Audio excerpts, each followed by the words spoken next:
Welcome to Digital Currents, brought to you by Morgan Creek Digital. I'm Xavier Segura. Each episode, we spotlight the topics and people changing the tech industry with a focus on AI, blockchain, chips, and big data. Thanks for listening, and please make sure to subscribe if you like what you hear. And remember, stay current.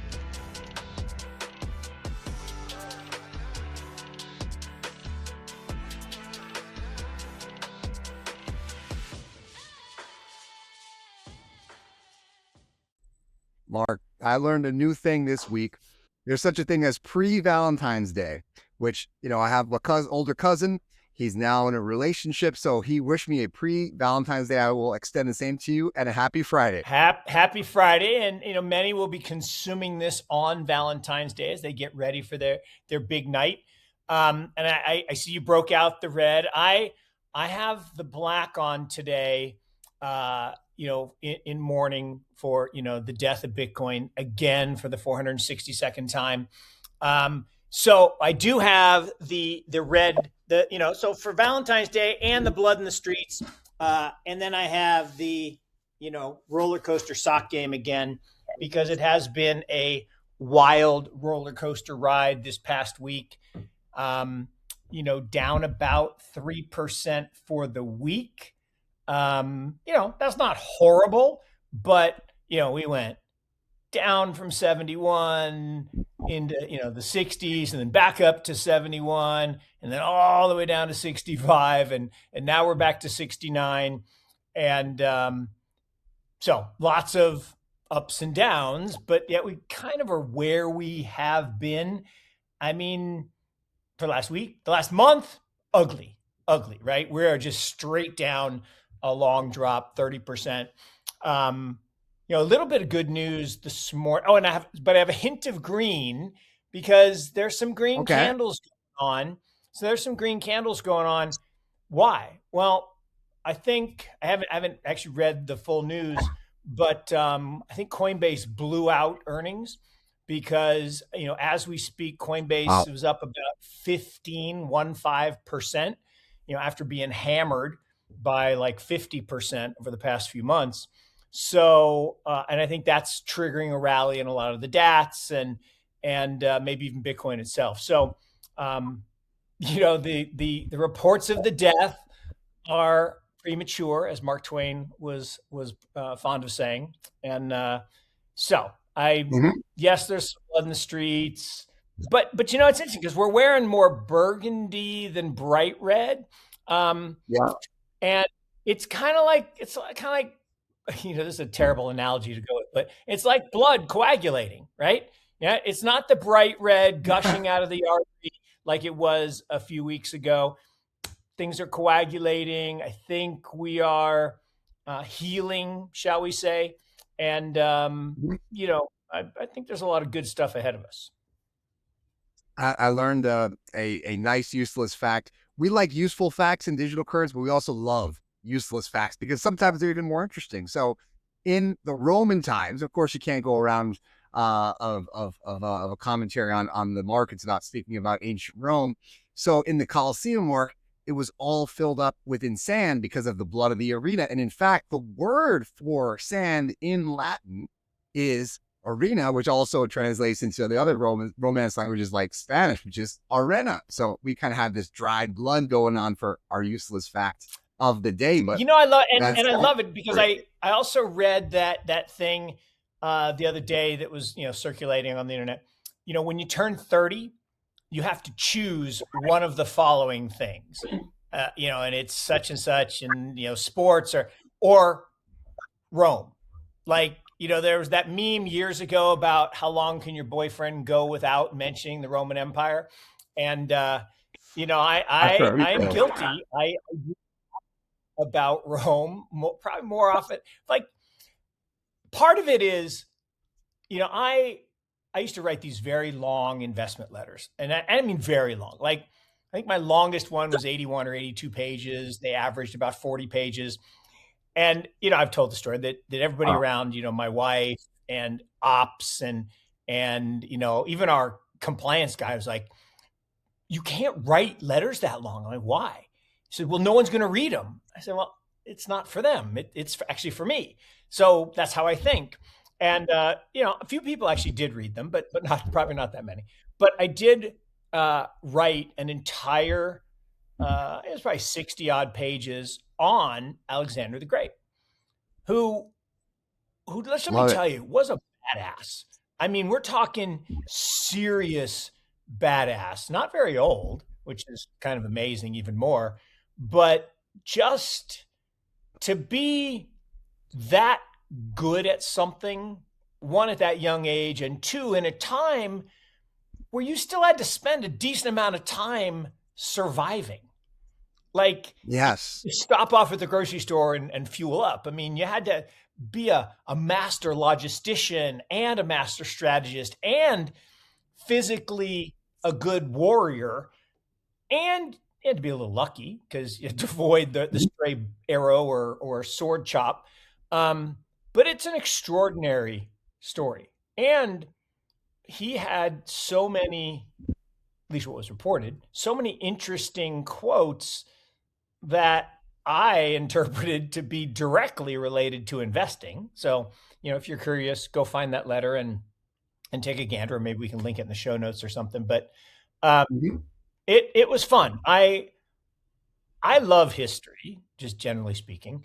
Likewise. And I guess my only problem is, right, history is written by the winners. And so, I have this, because I'm a big National Treasure fan. I'm actually a Nicolas Cage fan generally, but I'm a huge National Treasure fan. And Only a good movie. Such a good movie. And so I have this view that there's this whole room in Alexandria, like with all these scrolls that have stuff that the people read, like, no, I don't want to tell that story. I don't want to tell that story. I would love, obviously, like everybody, to read some of that original, not that I could read Sanskrit or whatever language it was in. Anyway. Yeah. Well, maybe, Mark, it's worth thinking about. What I loved about those movies is, especially if you've seen them your first time seeing those movies, you're not sure where they're going to go. And then if you watch them a couple more times, you pick up a couple more details. Oh, they were foreshadowing this, from the very beginning. The Da Vinci Code is like that. And I think, Mark, our current markets are also like that. So maybe at this point of unearthing the crypts, maybe we can think about some reasons as to why the markets are the way that they are. Some theories that can help us explain as we look back at this movie. You know what I love? I don't want to interrupt your flow, but what I love. Yeah. I mean, we've been doing this so long now. How, like, we didn't script that, right? I had no idea I was going to mention National Treasure, but your ability to just run with that, and I think that's really cool. Yep. That's why, guys, the listeners, we say that this is the highlight of the week, because we kind of get to look back. It's on Friday, so we're already in a good mood, no matter what's going on within the market. Yeah. And we're hoping that the weekend can kind of usher us into a better state. So as we think about that, some reasons, Mark, about, what could be behind this, as far as investors eager to lock in gains after the euphoria of elections. So this came from a theory about our friend over at Bitwise, the CIO, Matt Hogan, who basically agrees with this, that there's a widespread profit taking by OGs. And this one, I think there's some merit, but not, because we also saw that in last week's chart of the week, there were a lot of people who were concentrating their positions over time. So there is a bit of a kind of two-sided market here. So there's some idea about the euphoria of the elections kind of waning. But then there's also this idea about where we spoke heavily, Mark, and I think this is one we probably will want to double tap, is the idea about clarity. And to your point about Coinbase, one of the reasons they can tap into those profits was the fact that they can still benefit from the interest gain on stable coins, which is still there. And I was on a call earlier this week where people were trying to figure out how impacts from clarity might be felt on certain positions. And the idea here is that basically we knew this would happen. But at first, the banks didn't want crypto at all. And then they embraced crypto because it was making them money. And then now it's making too much money. Too much money. So they have and people that aren't us are making money. And that is just against the rules. I mean, right.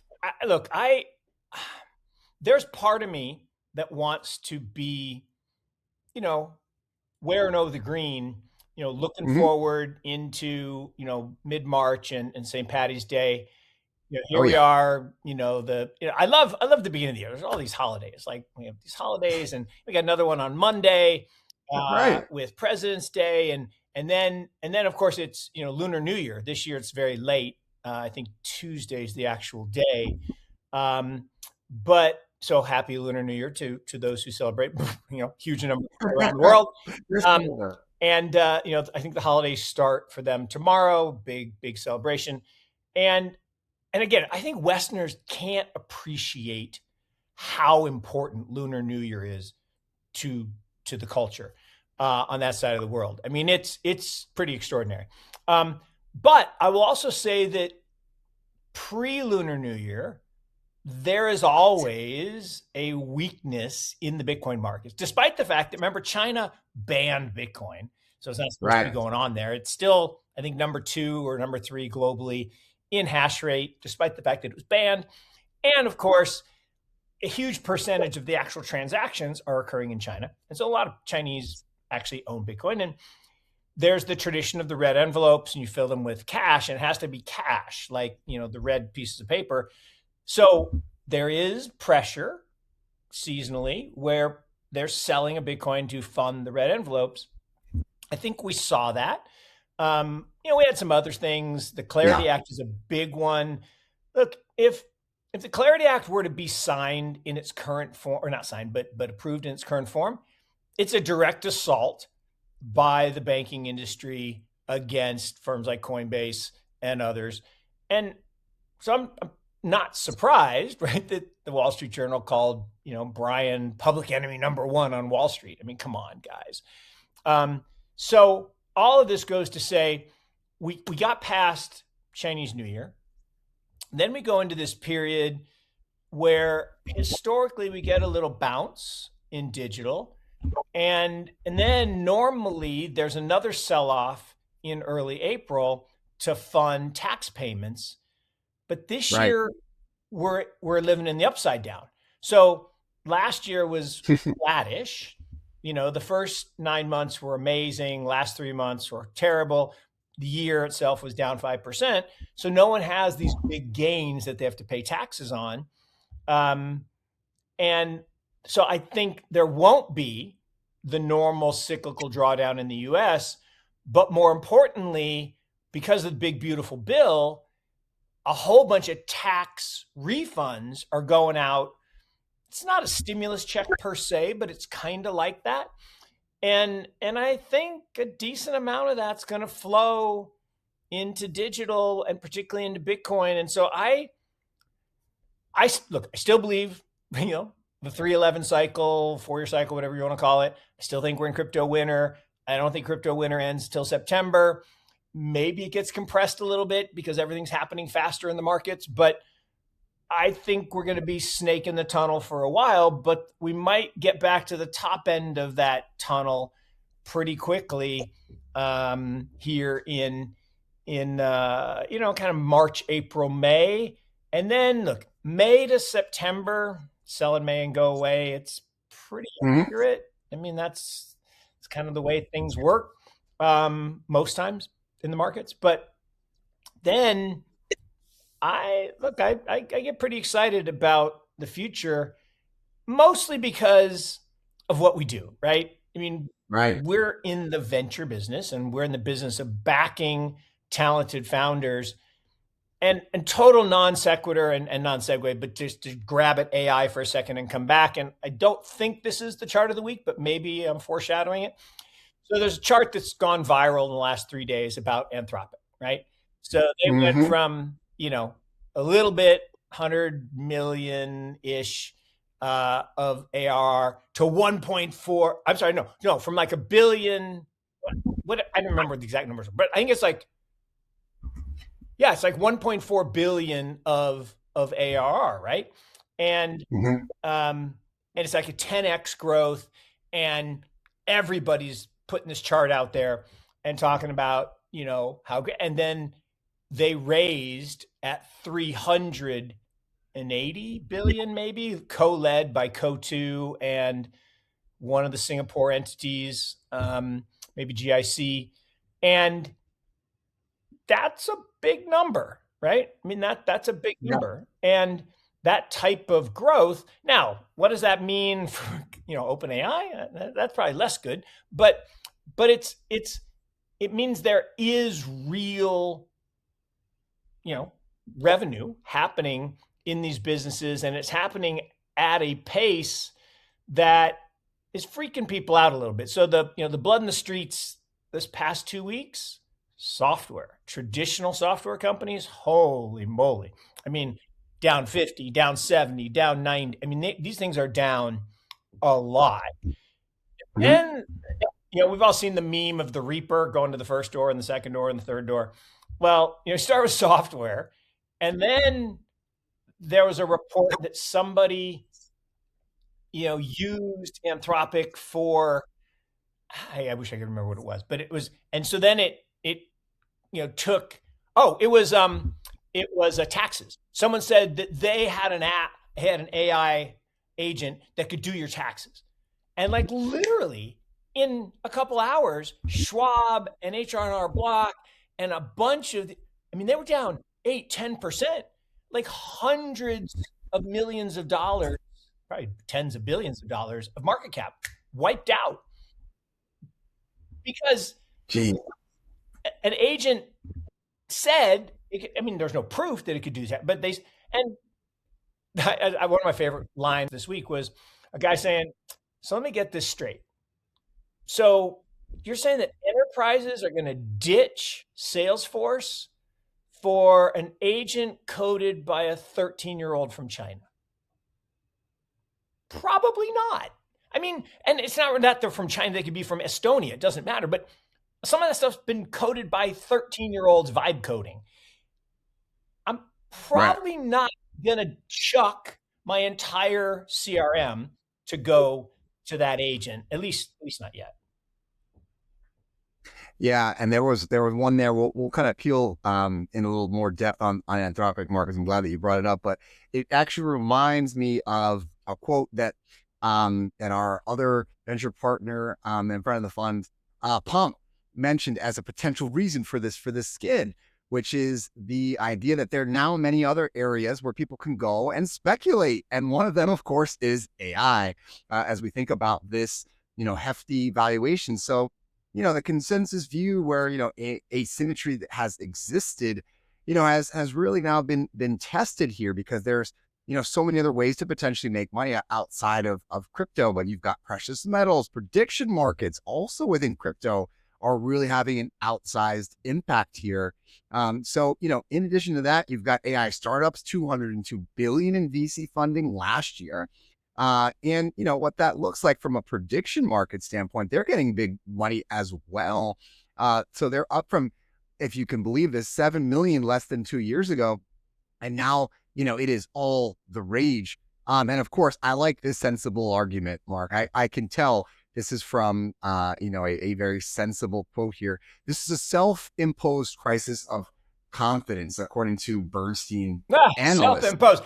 No, it sounds like, and let me correct what I said. So the Anthropic numbers were an order of magnitude bigger. I was one iteration off. So 100 million ARR. Remember, ARR is the last month times 12, so it's not exactly a year. But ARR in January of 24, 100 million. Okay, it's pretty good, and they were one of the fastest companies to 100 million. A year ago, January 25, just over $1 billion. And what they just announced, so it was early February 26, 14 billion. So it was an order of magnitude off. It wasn't 1.4 billion. It was 14 billion. So I had the 1 and the 4 right. And again, that's ARR and maybe, but that is an extraordinary number. And what it says is they are getting into enterprises and people are using the product. And there's the panic about, oh my God, all the jobs are going to go away. And I'm still on the side of it's a tool. Right. Like every tool that's been created in history, Alexander the Great had some pretty rudimentary tools, and he kicked ass, right? And then the tools got better, and he lost. And then the tools got better, and they lost. And then the tools got better, and they lost. And so the tools keep getting better, and warfare changes. And we had a webinar yesterday with this guy, really extraordinary guy, runs a hard tech fund down in Austin, Texas, focusing on some of the stuff, right? And it's called overmatch, which is a governmental term that we desire to overmatch our enemies, shall we say, or adversaries, and in weaponry. So you put up satellites to spy. Well, we're going to put up satellites that can knock down your satellites. And then you put up satellites to knock down our satellites that knock down your satellites. And then we put up a mesh that jams the signal of yours. So it's this constant escalation of tools. And, I think at one point in the 1800s, I'm going to get these numbers approximately right, 80+% of employment was agrarian, right? And because we had the plow and the oxen, and then the steam engine came along and tractors, and suddenly we went from 80+% down to 40%. And now it's, I think I have this number right, it's like 3. So yes, all those people lost their farming jobs, 100%. But we created new jobs. And the thing I keep coming back to is every innovation in history destroys old jobs. But so far, it's created more jobs. So we have more jobs today than any time in human history. And all the doomsayers, I remember when the calculator was going to cause teachers to lose their jobs. And I remember, because I'm old, and I remember when the computer was going to cause people to lose their jobs. And it was also going to do away with paper, which did not do away with paper. No. Paper stocks have been a very, very good investment, actually. So anyway, just I'm not as fearful as I think many, but I think you have to change, and I think you have to adopt the tools, and I think you have to figure out how to use the tools. But one last thing. So I actually went to the Apple store last Saturday after we recorded, and I had in my hand a Mac Mini, right? That's all the rage. Everybody's buying Mac Minis to set up their personal agents. I was like, okay, I'm gonna do this. I'm old, but I can figure this out. I'm gonna do this. And then I started thinking about it, like, okay, base, it's like $399. That's not a lot of money, but relatively speaking, it's a couple of nice dinners out. Okay, but then, if you need the RAM to make it really work, now it's $1,000. And again, $1,000, I mean, that's a lot of money. That's a lot of money. That's real money. I mean, that's like, well, it's a lot of money, except it's 3 days skiing at Park City where there's no snow, which is frightening. It might hit this weekend, Mark. We'll see the snow. That'd be good. That'd be good. Because I saw some pictures this week. Terrible. Oh my gosh, unbelievable. But so I didn't do it. And then this week, thankfully, I read, because probably my phone saw me doing this and said, okay, he needs some support because he's feeling bad because he didn't buy it. So it pitched me this thing that said 80%, again, statistic made up on the spot, like 85% of the others, but said 80% of most tech is the installation of the tech, not the actual doing anything with the tech. So there's all these people making money telling you how to install this tech, and then you install it, and think about all the CRMs that a company's had over the years, or all the operating systems they've had, or and it was like a aha moment. It's like, so much is being focused on just setting it up, but what actually is it going to do? And is it going to make your productivity better? I don't know. We'll see. we'll see. And I think we can kind of, dive into that. We'll see if we can pull up that chart here in real time, Mark, about Anthropic, but maybe we can slide in something before going a little bit deeper on there as far as some of the inflation numbers, which are starting to come out, and wanted to get your opinion because we always have some interesting reads on these numbers, which sometimes get modified. They are often politicized, but we should at least react to what the news is coming and suggesting here. So the annual inflation cooled to 2.4% in January, an 8-month low. What say you, Mark? Is this fair or foul on these numbers? We should certainly dive in a little bit more because this can set up a lot of what we're talking about potentially. So a couple things. I mean, one, it's a number. Now, it's a number that has a lag to it because they look at mostly backward-looking stuff. If you look at the, real-time, trueflation number that everybody's throwing out there now, even Trump quoted it at WEF, which was silly because it's not the actual number, but that has collapsed all the way down to 0.4.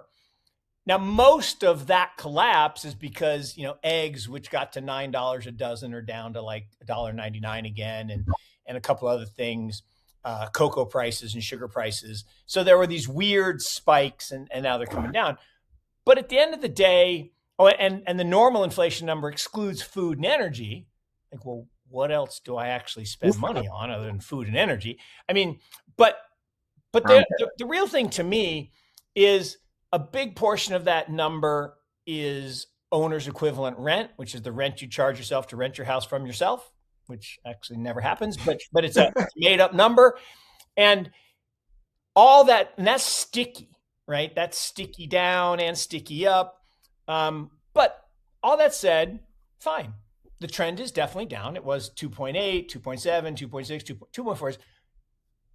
Still higher than the 2% target, which is still a bogus target. Like the real target should be 0, right?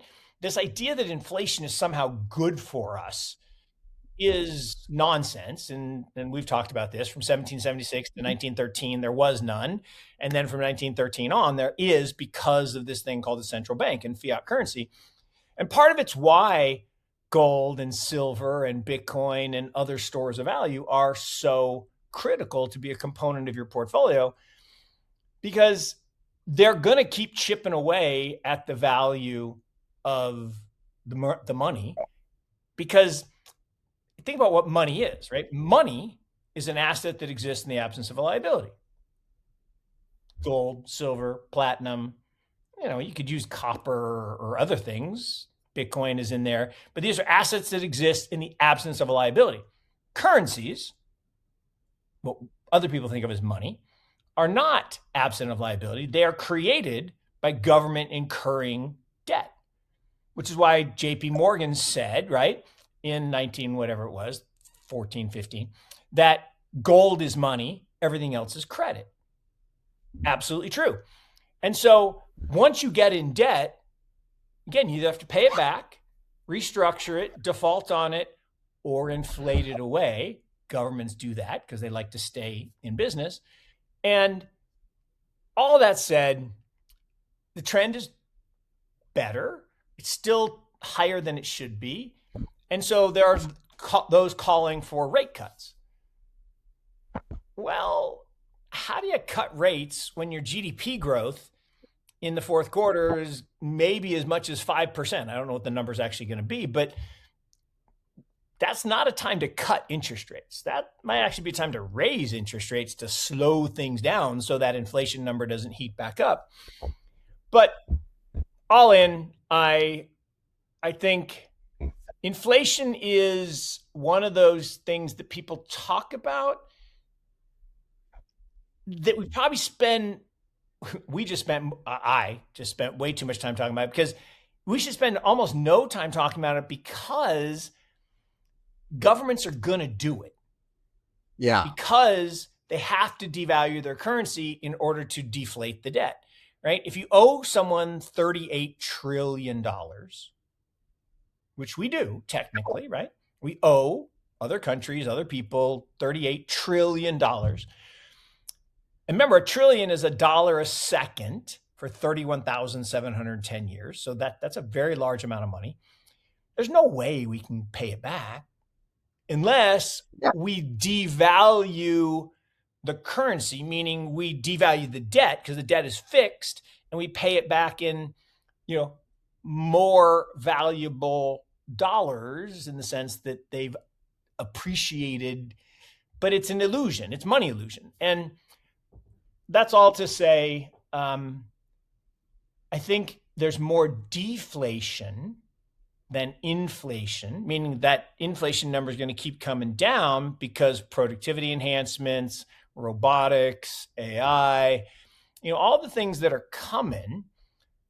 Now, look, I don't think we're like super close to a robot in every home and, robots driving all of our cars. And I just don't think we're that close. But is it possible that we'll have humanoid robots doing factory work? Apptronik raised a ton of money, Mark. I'm sure we saw that, right? It raised what? $935 million at a $5 billion valuation of humanoid company. Well, you're right on that. That's been an area, Mark, that I feel if we're going to give ourselves some marks, maybe that can be a Fund 5 opportunity that we looked at. Because I think for Fund 4, we saw some stuff. It wasn't quite ready. And there are kind of some drips and drabs. But, maybe to round out that point, Mark, I think the main, economist over at RSM said, while mild top-line inflation is encouraging, it would be premature to declare a victory on inflation. Well, that's like the most economist type of quote I can imagine. I mean, look, they call economics the dismal science for a reason. I mean, it is because you can't declare victory on inflation because definitionally, if you have a central bank, there will be inflation. I mean, there's no way around it, right? If you can print money out of thin air, you will have a devaluation of said money, right? If I have $1 million and I print another $1 million, the value of that currency just got cut in half. It's just the way it is. And so I think we expend too many electrons and too many brain cells on inflation, just generally speaking. Now, maybe some thoughts on risks of hyperinflation. Like are we going to go into a Turkey/Argentina? Although Argentina has, done a pretty good job. Whether you like or dislike Milei, he's done a pretty good job lowering the official statistics on inflation. And they're not like a Turkey, which is in massive hyperinflation, or worse, Venezuela, which, you think about this. Isn't it funny? My son was asking me this last night. He says, why are things so bad in Venezuela? Because they have so much oil. Like, that is almost an incomprehensible or impossible question to answer, because on paper, they should be one of the wealthiest nations in the world. Full stop, right? Correct. But you had, the argument is, well, you had dictators, Chavez and Maduro, that destroyed the infrastructure. They didn't go out there with a wrench and knock it down, but they basically choked off capital to improve the infrastructure and the production. And like anything, like anyone who owns anything motorized, if you don't use it, it just costs you a lot of money. Like a boat. Like if you don't drive the boat all the time and you go to start it up, it doesn't work and you got to fix it and it costs another $1,000. Mark, I'll do you one better. That's my snowblower. Yes. 2 snowblowers. Both of them did not work. I spent all my free time to try to work on this and learn more about 4-stroke engines than I care to admit. I got them going. I did one big snowstorm and then kaputs. But Mark, we know also that the economy is in a little bit of flux because we haven't spoken about NVIDIA in a long time. And they were dominating the headlines. So in a fun story, Mark, that I would love to get your chuckle on this. And I'm saying this mostly to get you to laugh, Mark, because I think this is kind of a story, but also not a story. So We saw that they have, cooled a little bit, but they've also kind of rebounded. And in this bounce, Mark, there was an interesting thing that happened in the executive team. They mounted they minted two new, more senior leaders into the billionaire threshold. So now they have 10, count them, 10 people that are billionaires at their executive level due to obviously the stock compensation. So Mark, I needed to get your reaction on this one because is this a feel-good story or is this a feel-bad story or nothing? I'm definitely in the camp that making billionaires is awesome. And there are those, right, who say, no, it's not fair. It's not right. I'm like, guys, if you build something that creates value and creates jobs and you happen to own a meaningful piece of it and you benefit, God love you. I mean, that's why good things exist, is the incentive to create value. Now, the flip side is, but what about taking it away, and redistributing? I'm like, well, that's never worked, right? I mean, those forms of communism, socialism, they've never really worked. And they stop working when you run out of other people's money, ha ha. But the reason it is a feel good for me is the people that, and NVIDIA is not an overnight success story, right? It's a 30-year journey. And the people who stuck with the vision and didn't go to the new startup or and found a way to take what arguably wasn't the best, I still believe is not the best way to process information by brute force, and to get people to buy it and to spend billions and billions of dollars on it. Good for them. So, we're better off by having the tools that are powered by NVIDIA chips. I do think it is interesting, to your point, that we haven't seen Jensen out there signing anybody's chest lately or whatever. But I did hear, and again, I don't know these things, but I did hear that he upgraded his leather jacket, and the latest one he was sporting was measured in tens of thousands of dollars, which Oof. I'll never understand. And I know anything in the world, you can spend whatever you want, right? Whether it's China for your table, whether it's clothes for your body, whether it's a car, someone will always charge you a ridiculous amount. Like a handbag, one of my favorite things that my younger or my middle son said to his sister, like when they were 12 and 10, why would you pay $190 for, a little label? She says, what are you talking about? He says, well, that bag cost about $10 to make. Dad buys them in China all the time. And that little Kate Spade logo is, the $190 extra. So I got a chuckle out of that. Yeah, Mark, I'll squeeze in another fast one before we go deep in Anthropic and the chart of the week as a potential other little, canary in the coal mine to the economy right now.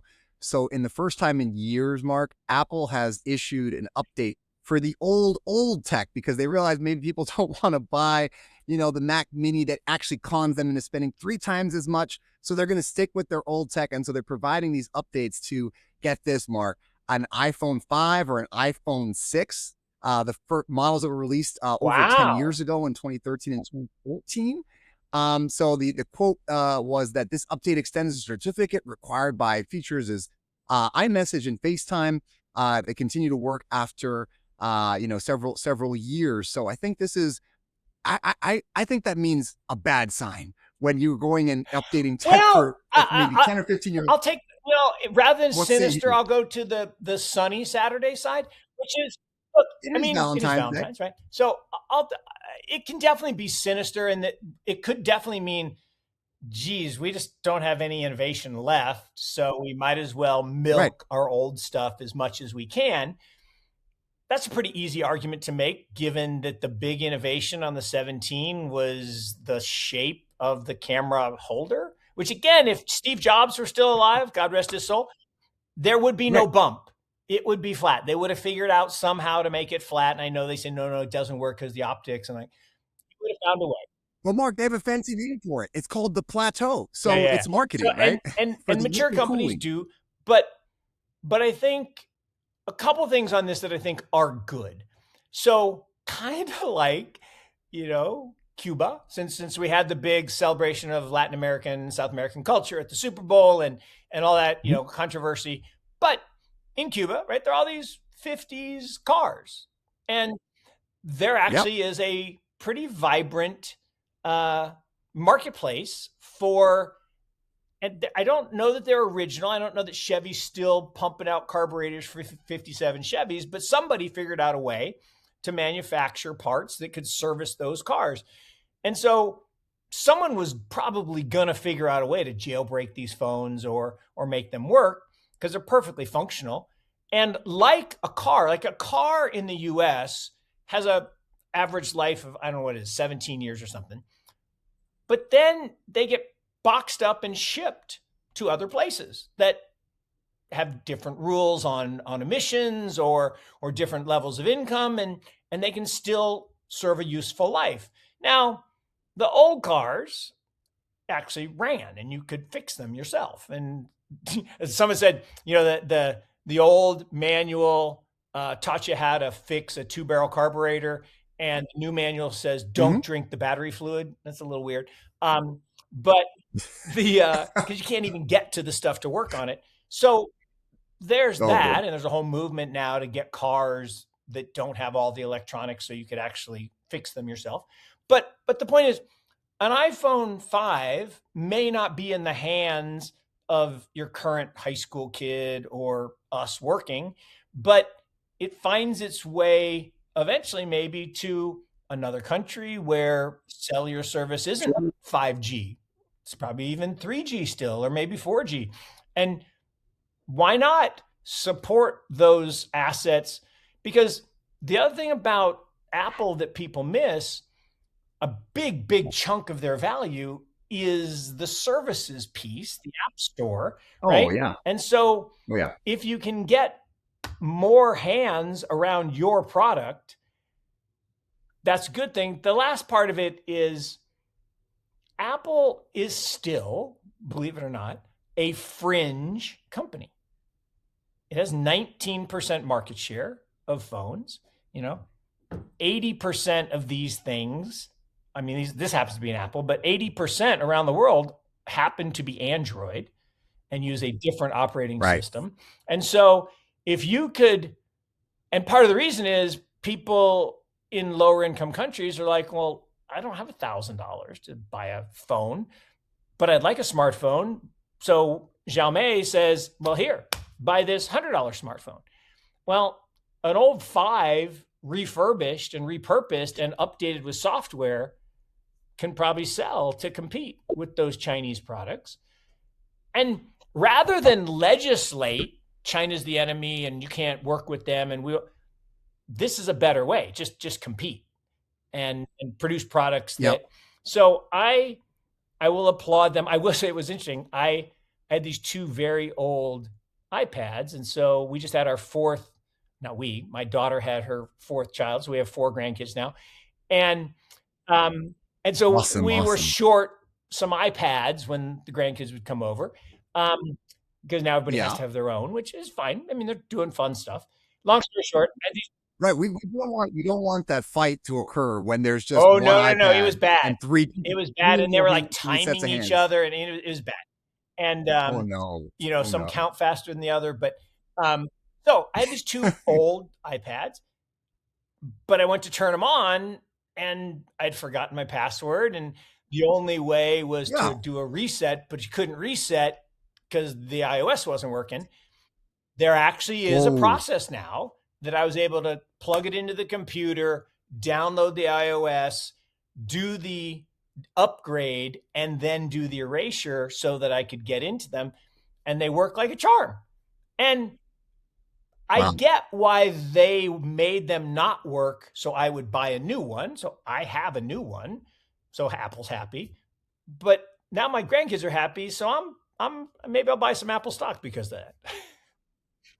Wow. Mark, I tried my best to bring you on the sinister side. I think it must be the Valentine's Day or maybe the new grandkids that is pushing you into the C4A. Let's see if we can maybe pull you back to the dark side as we talk about Anthropic and kind of what they're doing. I tried my best, Mark, to search in real time for maybe that chart that you were speaking about, but I think it's an interesting one nonetheless as a backdrop to what's going on with Anthropic here. I Well, will share the there's the screen. chart. Yeah. Oh, that's the one. Yeah. Oh, excellent. That is the one here. I will share it on the larger screen. Perfect. And then we can do a little voiceover, Mark. I'll give you some notes and we'll allow you to react here and comment in real time.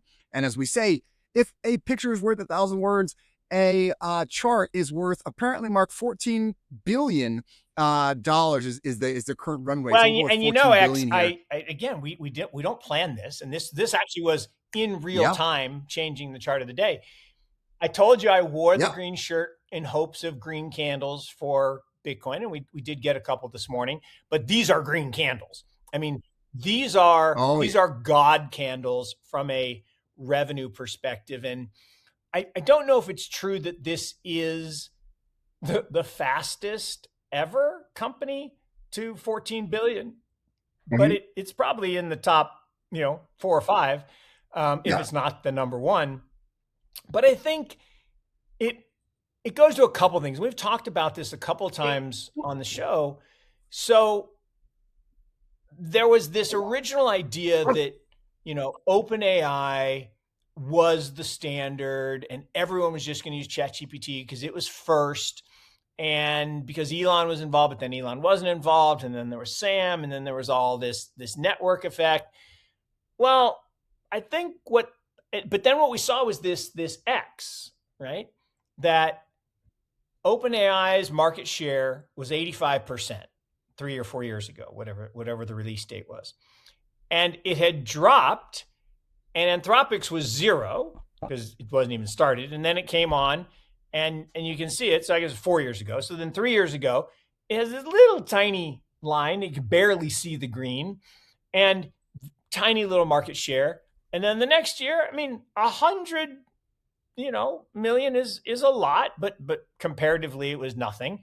But then last year, you got to this, $1 billion. But what was interesting is the number of installations actually surpassed OpenAI. So OpenAI went from 85 to 30, and Anthropic went from 0 to like 32. Part of it was a better go-to-market in the set, and these are paid subscribers. I think OpenAI still has more free subsibers. People like me. Mark, I have them all, and we talk about this on our ICs. I will ask multiple, tools the same question to see who gives me. And so far, I'll give the nod to DeepSeek. It gives me routinely the best answer with the least hallucinations. I think I talked last week about, ChatGPT literally tried to tell me that the Prime Minister of Japan, who now is on the cover of The Economist, is the most powerful woman in the world. That's amazing because she got the snap election to work. Basically said she wasn't elected. Wow. I'm like, no, I'm fairly certain she was elected. And it eventually did relent and agree. But I think what this shows is innovation is really important because the Anthropic tool has some advantages. It's basically the same, but it has some advantages. But I think that what it also shows is go-to-market strategy matters.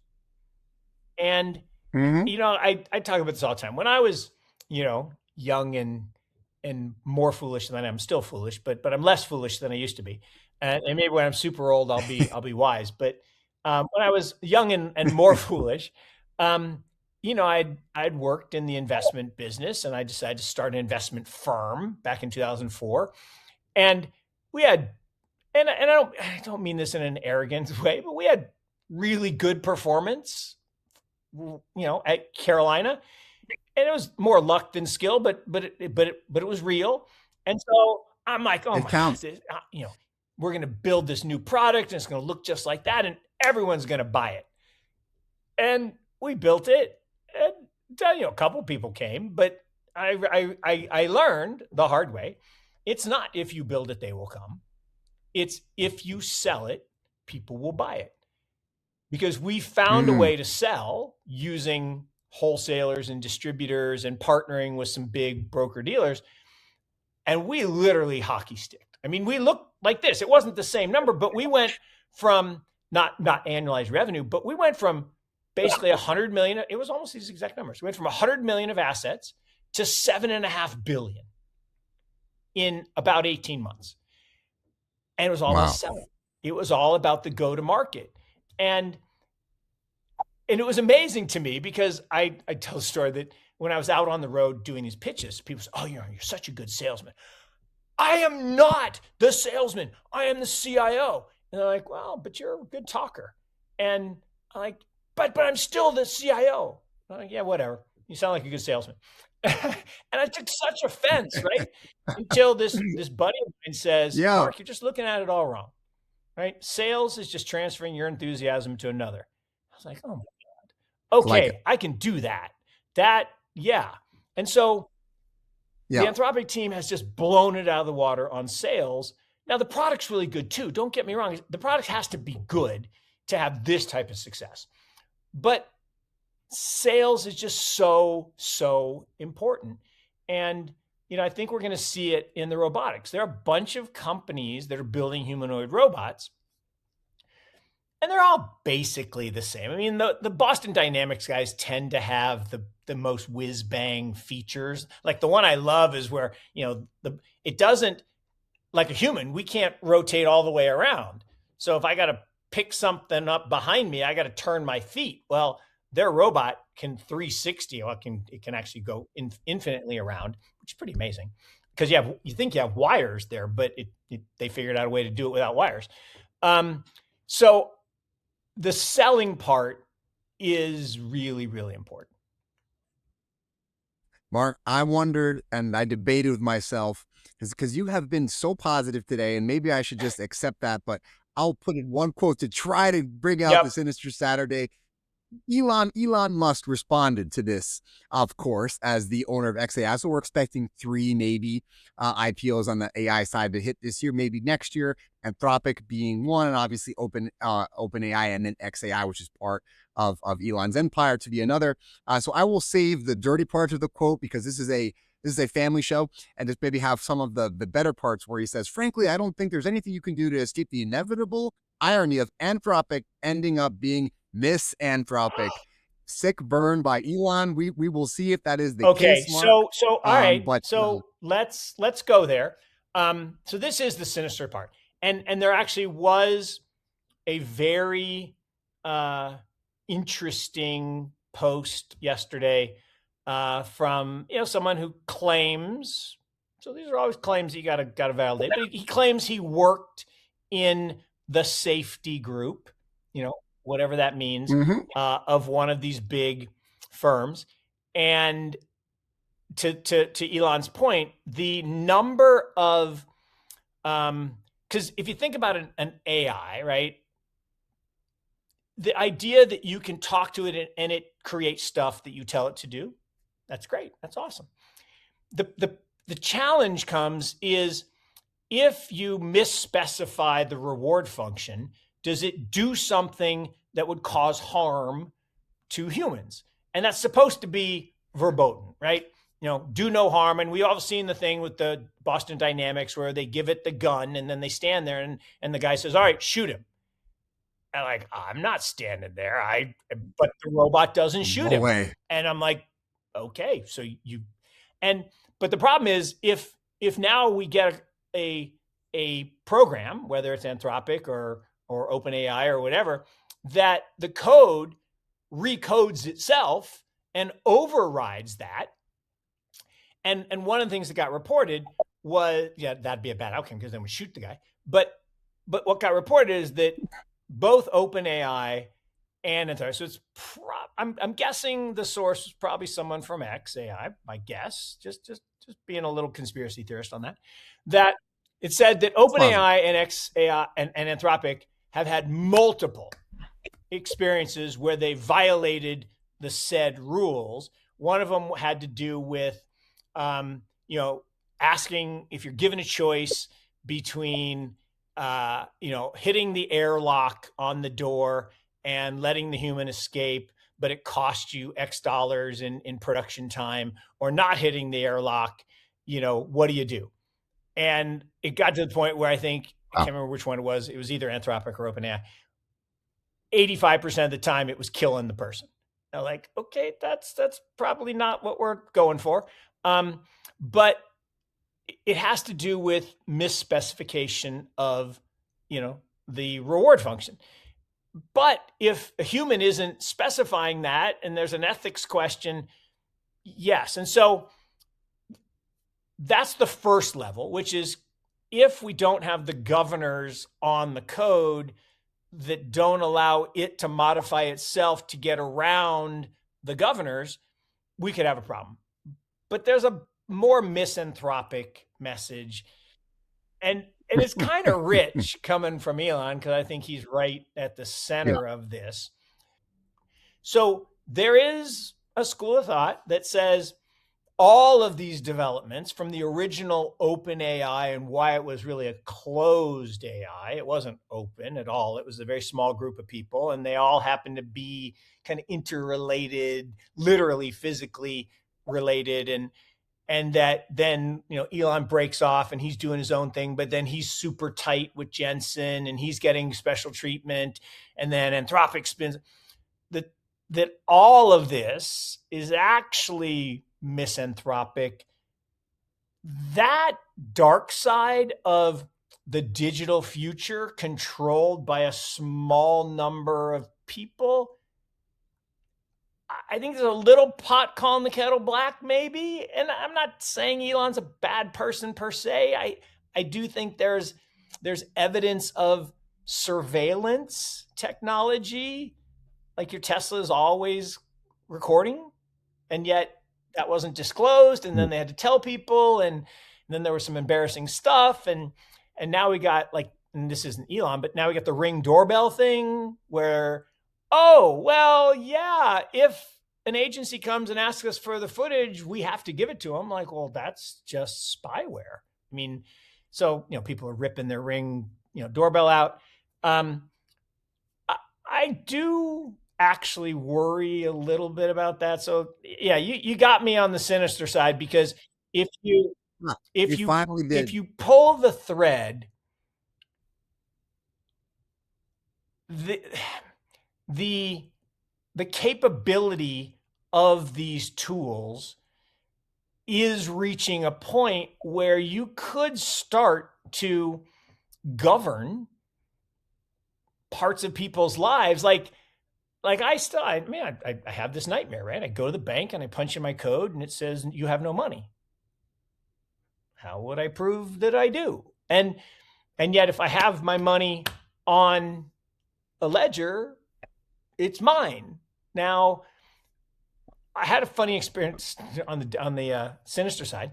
So, with all this volatility, you had one company kind of lock down and say no more withdrawals. Well, Coinbase, it was kind of interesting. Last night, I was trying to, so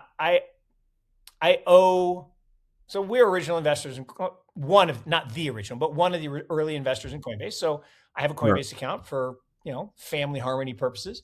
And when we got some distribution of carried interest for one of our old funds, I took it in kind because I want to hold Bitcoin for a long time.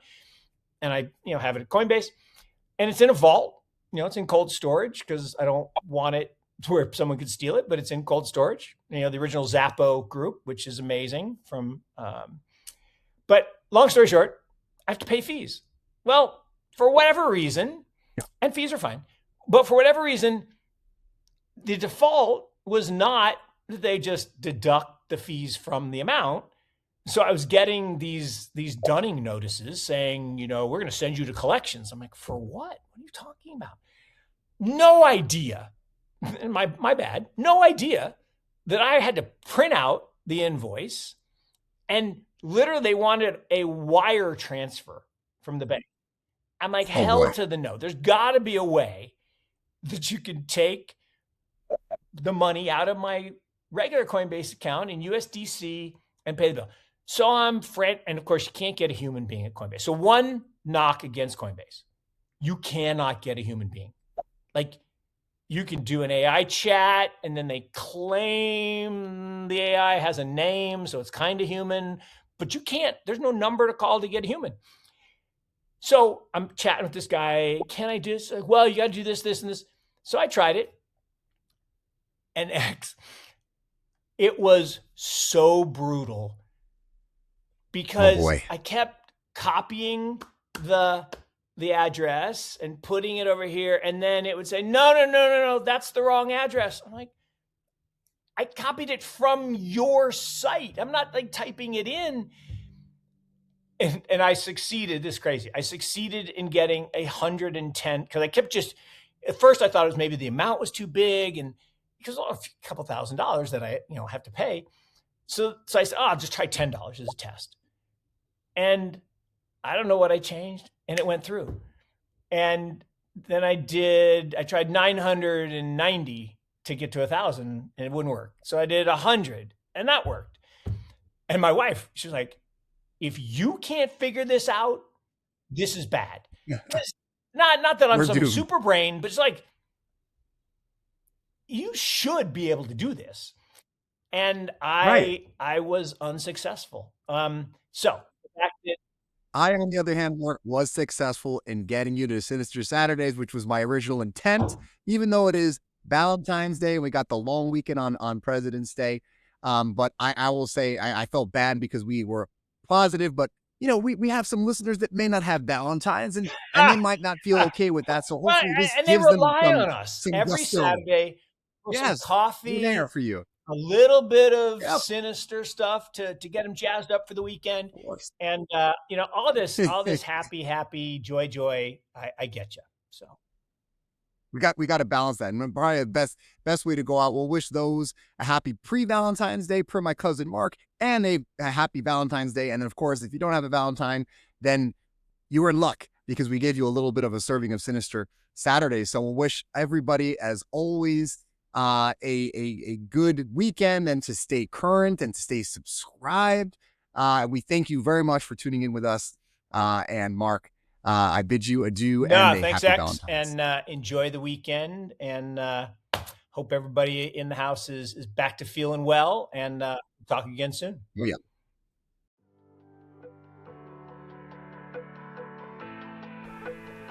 Thank you for joining us this week on Digital Currents. Check out our links to our website and social media in the show's description box. Please make sure to subscribe if you like what you hear.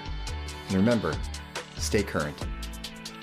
This podcast should not be construed as investment advice nor solicitation for the sale of any security, advisory, or other service. Investment themes and ideas discussed may be owned by funds managed by the host and podcast guests. Any conflicts at the time of production have been mentioned by the host but are subject to change. Listeners should consult their personal financial advisors before making any investment decisions.